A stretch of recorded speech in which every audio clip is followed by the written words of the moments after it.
దేవుని ఘనమైన పరిశుద్ధమైన నామమునకే మహిమ కలుగును కాక.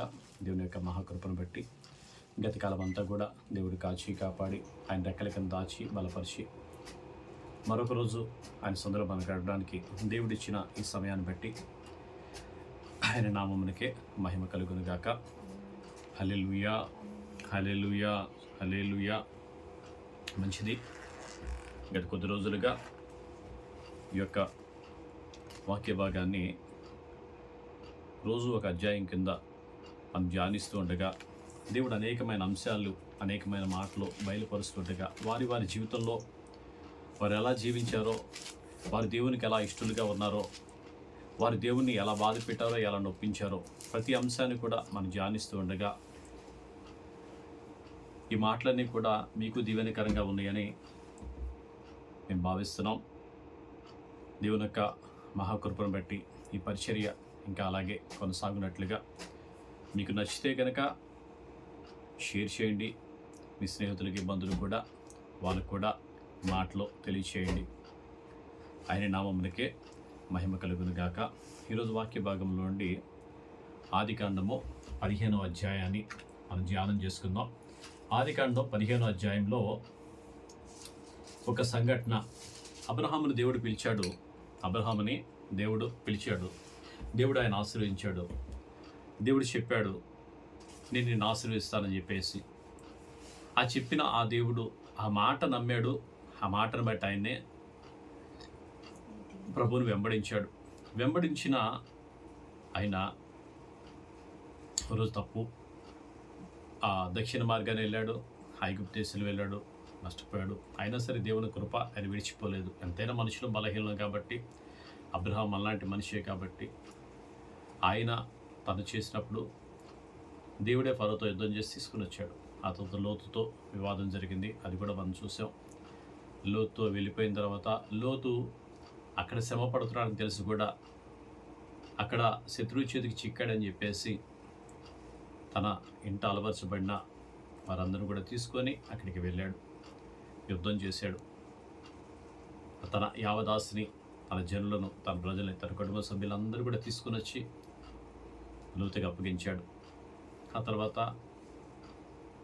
సొదొమ రాజులు వచ్చి అబ్రహామును అడుగుతున్నారు, నీ దగ్గర ఉన్న 318 పనివారిని మాకిచ్చేసి, నీకు కావాలంటే మా దగ్గర ఉన్న యావదాస్తి, కోట్ల రూపాయల ఆస్తి మీకు ఇస్తామని చెప్పేసి వాళ్ళు చెప్పినప్పుడు, నీ దగ్గర నుండి నాకు చెప్పుల వారు కూడా వద్దు. నన్ను దీవిస్తే దేవుడు దీవించాలి, నన్ను ఆశ్రయిస్తే దేవుడు ఆశ్రయించాలి, ఆయన పిలిచినవాడు నమ్మదగినవాడు అని ప్రభు పాదాలు గట్టిగా పట్టుకున్నాడు. సాక్ష్యాన్ని నిలబెట్టుకున్నాడు. లోకంలో వచ్చే ఆశీర్వాదం కోసం అయినా పరుగులు పెట్టలేదు. ప్రభు పాదాలు గట్టిగా పట్టుకున్నాడు. ప్రభుని విడిచిపెట్టలేదు. మన జీవితంలో మన ప్రయాణం అంతా కూడా ధనార్జన కోసమే, సంపద కోసమే, వెండి కోసమే, బంగారం కోసమే, డబ్బు కోసమే, ఆస్తుల కోసమే, ఐశ్వర్యం కోసమే పరుగులు పెడుతూ ఉంటారు. కానీ ఇక్కడ అబ్రహాము దేవునితో నడవడం కోసం, దేవుని యొక్క దీవెన కోసం ఆయన ముందుకు వెళ్తూ ఉన్నాడు. ఇక్కడ 15వ అధ్యాయంలో మనం చూసినట్లయితే, 15వ అధ్యాయంలో మనం చూసినట్లయితే అక్కడ చూద్దాం ఒకసారి. అధ్యాయంలో మనం చూస్తే, ఇవి జరిగిన తరువాత యెహోవా వాక్యము అబ్రహామునకు దర్శనమందు వచ్చి, అబ్రహమా, భయపడకము, నేను నీకు కేడము, నీ బహుమానము అత్యధికమని చెప్పాను. అందుకు అబ్రాము, ప్రభు అయిన యెహోవా నాకేమి ఇచ్చిననేమి, నేను సంతానము లేనివాడనై పోచున్నానే. దమస్కు ఎలియాజరే నా ఇంటి ఆస్తికర్త అగును గదా.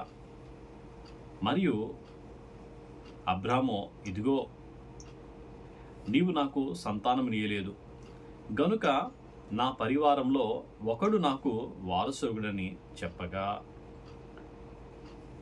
అబ్రహాము నిరాశలోకి వెళ్ళిపోయాడు.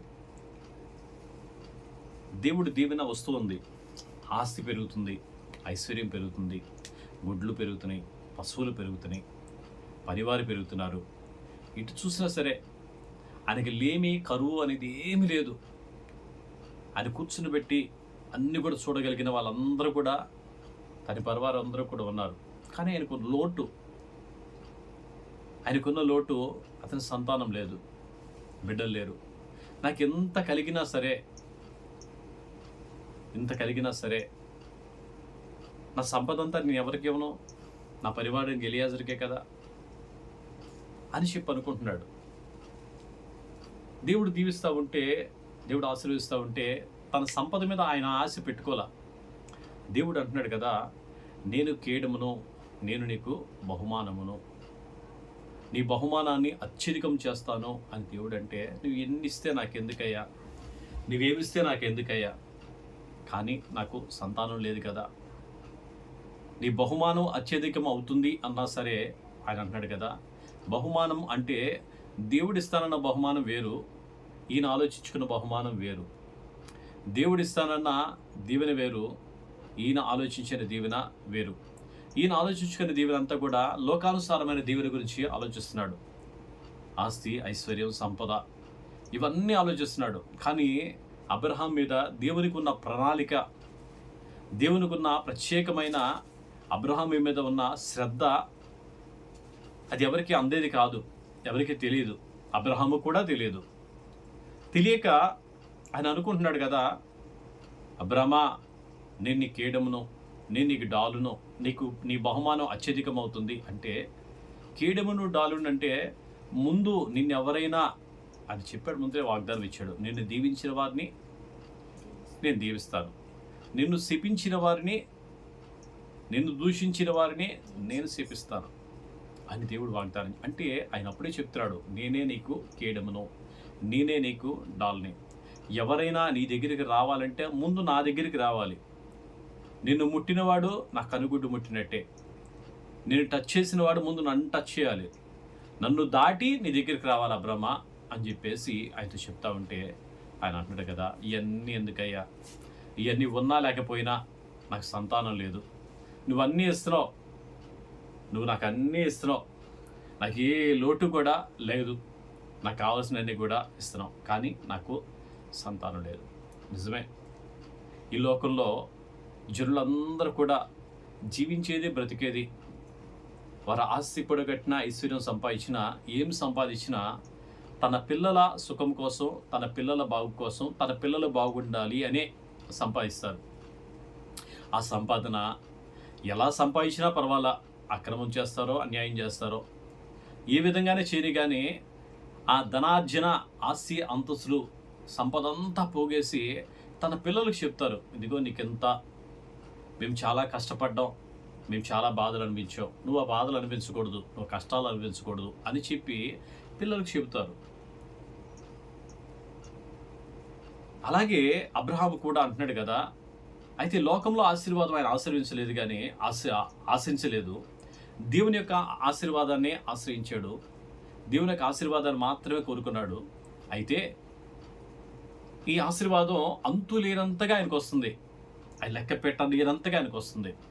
ఇవన్నీ చూస్తున్నప్పుడు ఇవన్నీ ఇవన్నీ నావి కాదు కదా, ఇవన్నీ నేను సంపాదించలేను కదా, ఇవన్నీ నేను అనుభవించలేను కదా, ఇవన్నీ వదిలేసి వెళ్ళిపోవాల్సిందే కదా, అదే నాకు సంతానం ఉందనుకో, నా వంశాన్ని వృద్ధి చేసేవాడు ఉన్నాడు అనుకో, నా పేరుని నిలబెట్టేవాడు ఉన్నాడు అనుకో, అది బాగుంటుంది కదా అని అనుకొని దేవుణ్ణి అడుగుతున్నాడు, అయ్యా నాకు సంతానం లేదు కదా, ఇదిగో ఆ ఎలియాజరే, దమస్కు ఎలియాజరే నాకు ఈ ఆస్తికి వారసుడు అవుతాడేమో అని చెప్పి దేవుణ్ణి అడిగినప్పుడు దేవుడు అంటున్నాడు కదా, చూడొకసారి మరలా 4వ వచనంలో, 15వ అధ్యాయం 4వ వచనం, యెహోవా వాక్యము అతని యొద్దకు వచ్చి, అతడు నీకు వారసుడు కాడు, నీ గర్భవాసమున పుట్టబోచున్నవాడు నీకు వారసుడుగునని చెప్పెను.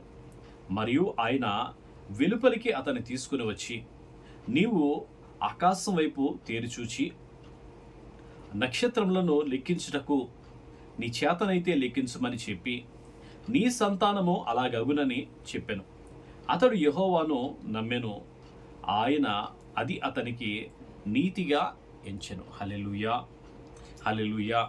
ఒక చంటి బిడ్డను కనుక ఎత్తుకొని తీసుకొని వచ్చినట్లుగా, ఒక చంటి బిడ్డను ఎత్తుకొని తీసుకొచ్చినట్టుగా దేవుడు ఇంటిలోండి బయటికి తీసుకొని వచ్చి, ఇదిగో అబ్రహ్మ ఆకాశ నక్షత్రాలు ఒకసారి లెక్కపెట్టు, నువ్వు లెక్కించగలిగితే నువ్వు ఎన్ని లెక్క పెడతావో అని లెక్క అంత సంతానాన్ని నీకు ఇస్తాను అన్నాడు.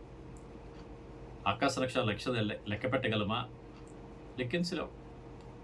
ఆ ముందు అంటున్నాడు కదా, ఇసుకరేణువు లెక్కపెట్టు, అంత సంతానాన్ని నీకు ఇస్తానంటున్నాడు. దేవుడు ఇస్తున్న వాగ్దానము, ఆ వాగ్దానమేమో భూ సంబంధమైన వాగ్దానం, ఈ వాగ్దానమేమో ఆత్మ సంబంధమైన వాగ్దానం. ఆత్మ సంబంధమైన వాగ్దానాన్ని దేవుడు ఇప్పుడు ఇస్తానంటున్నాడు, భూ సంబంధమైన వాగ్దానాన్ని ఇస్తానంటాడు. భూ సంబంధమైన వాగ్దానం అంటే శరీరానుసారమైన మనుషులు, ఆత్మ సంబంధమైన వాగ్దానం అంటే ఆత్మానుసారమైన మనుషులు. వారిని ఇస్తానన్నాడు, వీరిని ఇస్తానన్నాడు. ఆ మాట నమ్మాడు. అబ్రహాము దేవుని నమ్మెను, అది అతనికి నీతిగా ఎంచబడింది. అబ్రహాము ఆకాశం నక్షత్రం లాగానే ఉన్నాడు, దేవుని మీదే మనసు పెట్టుకొని ఉన్నాడు. అటువంటి ఆత్మీయత కలిగిన వారిని దేవుడిస్తాను అని చెప్పినప్పుడు ఆ మాట కూడా నమ్మి అది అతనికి నీతిగా ఎంచబడిందంట.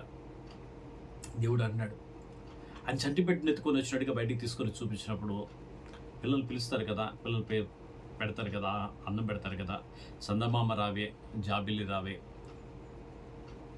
కొండకి రావే, కోటి పువ్వులు తేవే అని చెప్పేసి పిల్లల్ని ఎలా తీసుకుని వెళ్తారో దేవుడు అబ్రహామును అంతగా ప్రేమించి ఆ ఇంట్లో బయటికి తీసుకొని వచ్చి ఆకాశం వైపు చూపించి చెప్తున్నాడు, భ్రమ నువ్వు లెక్కించగలిగితే అవి కంటికి కనపడవు. చందమామ రావేంటి, చందమామ వచ్చిద్దా? రాదు కదా. అయినా సరే ఆ పిల్లవాడు నమ్మి ఆహారాన్ని ఎలా తింటాడో, అబ్రహాం కూడా అలాగే నమ్మి ఆయన వాగ్దానాన్ని స్వతంత్రించుకున్నాడు. ఆ తర్వాత మనం చూసినట్లయితే 6వ వచనంలో, అతడు యెహోవాను నమ్మెను, ఆయన అది అతనికి నీతిగా ఎంచెను, మరియు ఆయన నీవు ఈ దేశమును స్వతంత్రించుకున్నట్లు దాన్ని నీకిచ్చుటకు కల్దీయుల ఊరను పట్టణం నుండి నేను నిన్ను యువతలకి తీసుకుని వచ్చిన యెహోవాను నేనే అని చెప్పినప్పుడు అతడు, ప్రభువైన యెహోవా, నేను దీన్ని స్వతంత్రించుకునేదనని నాకెట్లు తెలియను అనగా, ఆయన 3 ఏండ్ల పెయ్యను, 3 ఏండ్ల మేకను, 3 ఏండ్ల పొట్టేలును, ఒక తెల్ల గువ్వను, ఒక పావురపు పిల్లను నా యొద్దకు తెమ్మని అతనితో చెప్పాను. అతడు అవన్నీ తీసుకొని వాటి నడుమకు ఖండించి దేని దాన్ని ఖండమునకు ఎదురుగా ఉంచెను. పక్షులు అతడు ఖండింపలేదు. గద్దలు ఆ కళేబరముల మీద వాలినప్పుడు అబ్రహాము వాటిని తోలివేసెను. ప్రొద్దుగింక పోయినప్పుడు అబ్రహామునకు గాఢ నిద్ర పట్టెను. భయంకరమైన కటిక చీకటి అతన్ని కమ్మగా ఆయన ఆ సంతతి వారు తమది కాని పరదేశమందు నివసించి ఆ దేశపు వారికి దాసులుగా పరదేశమందు నివసించి ఆ దేశపు వారికి దాసులుగా ఉందురు. వారు 400 ఏండ్లు వీరిని శ్రమ పెట్టుదురు. వీరు ఎవరికి దాసులవుదురో ఆ జనమునకు నేనే తీర్పు తీర్చుదును. తరువాత వారు మిక్కిలి ఆశతో బయలుదేరి వచ్చెదరు. నీవు క్షేమముగా నీ పితరుల యొద్దకు పోయేదవు, మంచి వృద్ధాప్యమందు పాతిపెట్టబడదు. అమోరీయుల అక్రమము ఇంకా సంపూర్ణం కాలేదు గనుక నీ 4వ తరం వారు ఇక్కడికి మరలా వచ్చెదరని నిశ్చయముగా తెలుసుకొనమని అబ్రాహాముతో చెప్పాను. హల్లెలూయా, హల్లెలూయా. భవిష్యత్ యొక్క దర్శనమంతా కూడా అబ్రాహాముకి దేవుడు తెలియజేస్తున్నాడు. భవిష్యత్తు యొక్క దర్శనమంతా కూడా అబ్రాహాముకి దేవుడు తెలియజేస్తున్నాడు. నీవు అబ్రాహ్మ ఊరు అనే ఆ పట్టణం నుండి, కల్దీయుల దేశం నుండి తీసుకొచ్చిన వాడిని నేనే, ఇక్కడ నిలబెట్టిన వాడిని నేనే,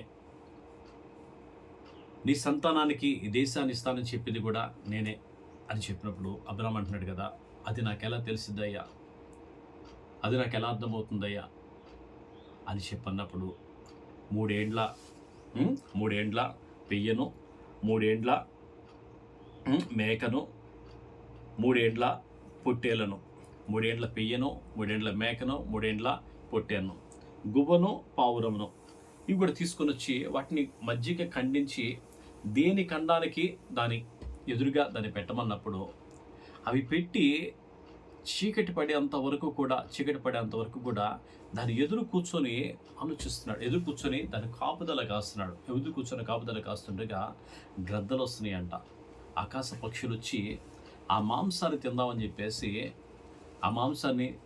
చెప్పి అవి వాళ్తూ ఉండగా అబ్రహాము వాటన్నిటిని కూడా తూలివేస్తూ ఉన్నాడు.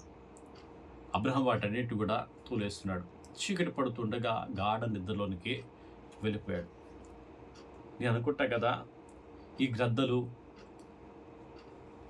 ఆ మాంసం మీద వాలడం అంటే ఐగుప్తు దేశంలో ఆ 400 సంవత్సరాలు కూడా వాళ్ళకి పడుతున్న శ్రమకి సూచనగా దేవుడు వారికి కాపుదల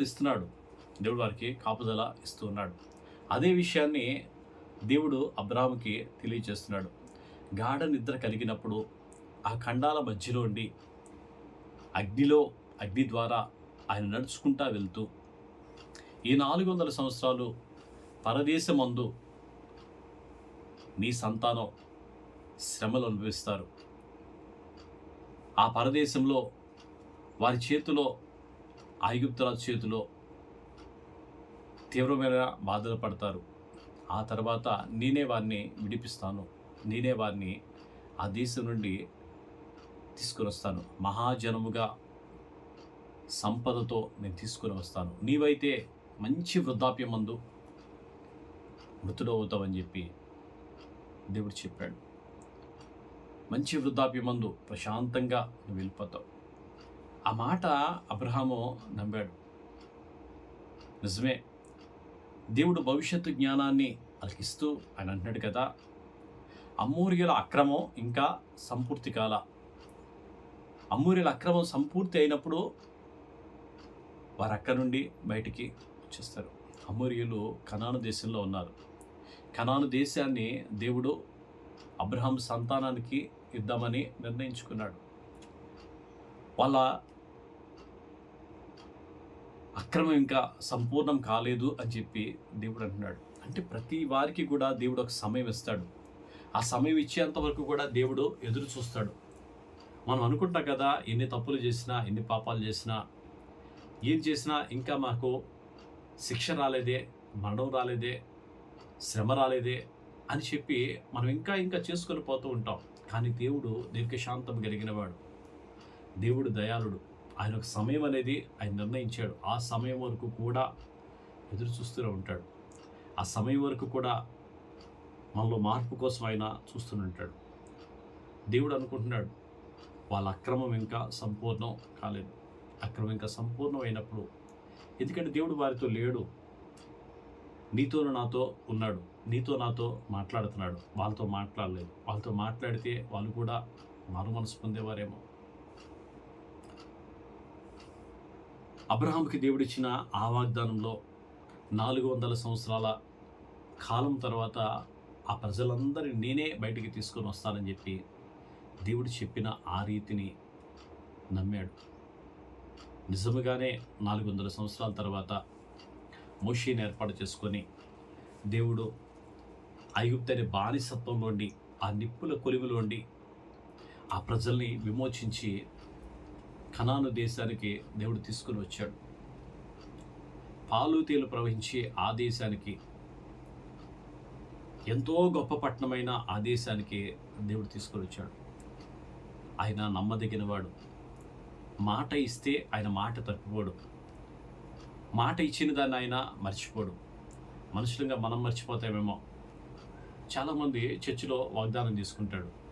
చర్చికి వెళ్ళినప్పుడు దేవుడు ఏదో ఒక మాట మాట్లాడినప్పుడు ఆ మాట వారి మనసులో నిలిచిద్ది. ఆ మాట వారి హృదయంలో ఉంటుంది. ఎప్పుడన్నా జ్ఞాపకం ఉంచినప్పుడు, ఏదన్నా ఏ సందర్భం వచ్చినప్పుడు వాళ్ళతో మాట్లాడితే, ఆ రోజు ఈ వాక్యం మాట్లాడారు కదా, ఆ రోజు ఈ మాట మాట్లాడారు కదా అని చెప్పి వారు మాట్లాడతారు. ఎవరు, తెలిసిన వారైనా తెలియని వారైనా, దేవుని సంపూర్ణంగా లోబడిపోయినా, అంటే వారి మనసులో ఆ వాగ్దానం అనేది, ఆ మాట అనేది నిలిచిపోయి ఉంటుంది. కానీ దేవుడు మర్చిపోడు. మనుషులు మనం మర్చిపోతాం. వాగ్దానం చేసిన వాడు నమ్మదగిన వాడు.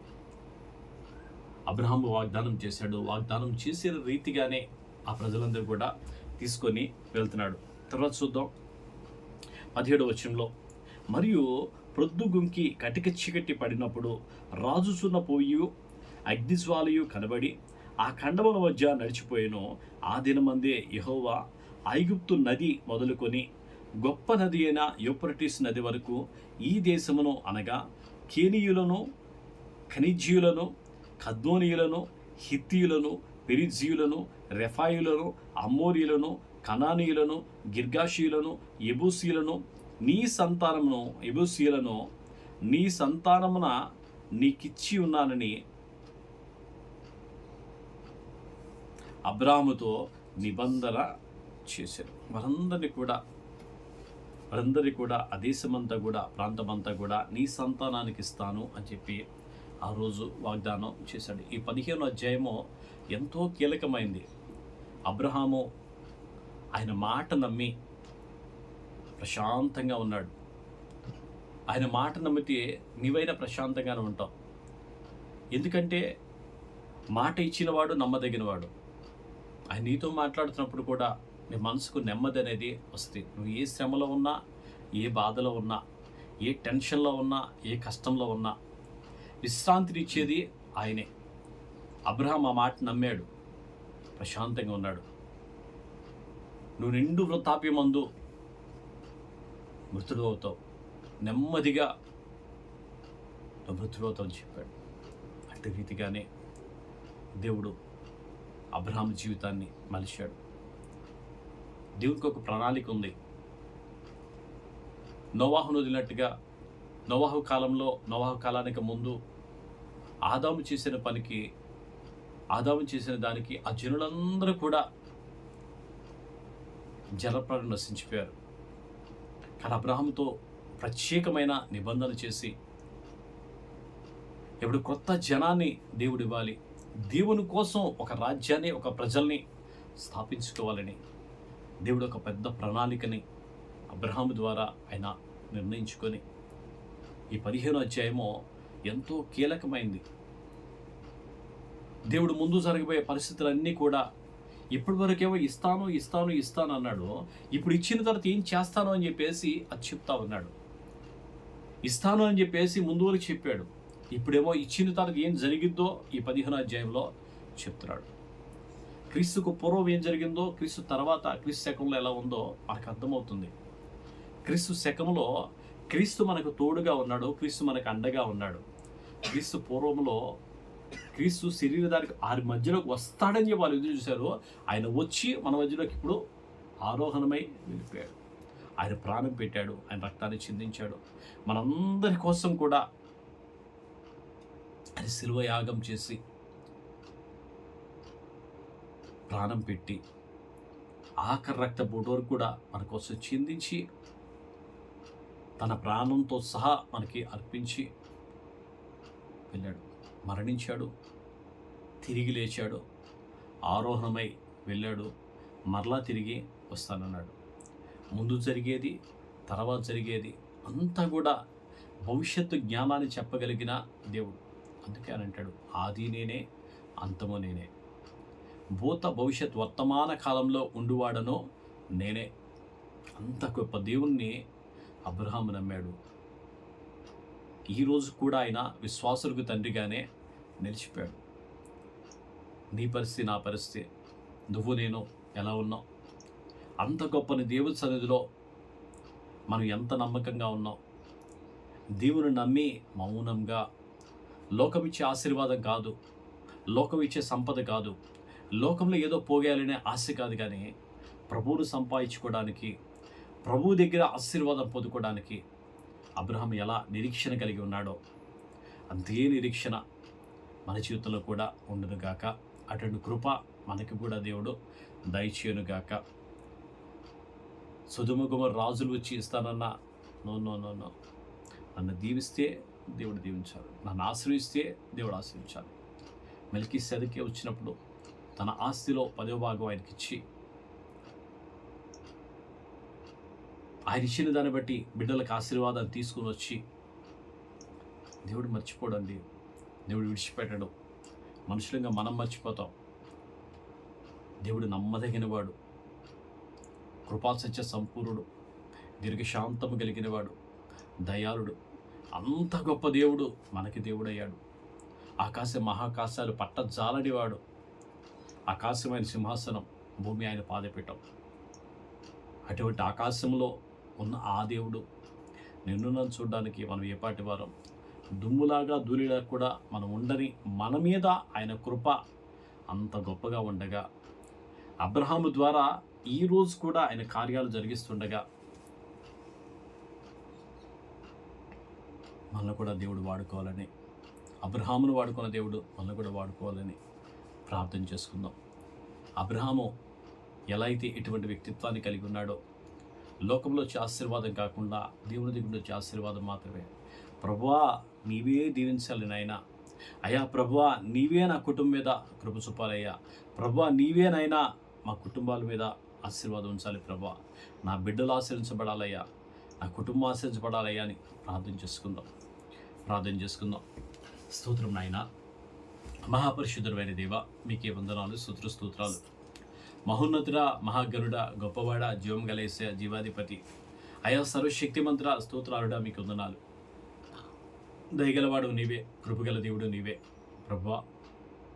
ఆనాడు ప్రభువా అబ్రహాంను ఏర్పాటు చేసుకుని ప్రభువా, అయా అబ్రహాము ద్వారా నాయన, అయా భూజల్లో అనేక మంది ఉంటుండగా ప్రభువా, అబ్రహామును మాత్రం మీ స్నేహితునిగా చేసుకున్నాను నాయన. అయ్యా అబ్రహాము మిమ్మల్ని నమ్మాడు నాయన, అది అతని నీతిగా ఎంచబడిందని ప్రభువా మీ లేఖనం సెలవిస్తుండగా ప్రభువా, అయ్యా ఒక చంటి బిడ్డను ఎత్తుకున్నట్టుగా నాన్న ఎత్తుకొని ప్రభువా, అయ్యా బయటికి తీసుకుని వచ్చిన ఆకాశ నక్షత్రాలు లెక్కించగలిగితే నీకు అంత సంతానాన్ని ఇస్తాను అని అయ్యా ప్రభా చెప్పినప్పుడు నాయన, ఆ మాట ఆయన నమ్మాడని ప్రభా.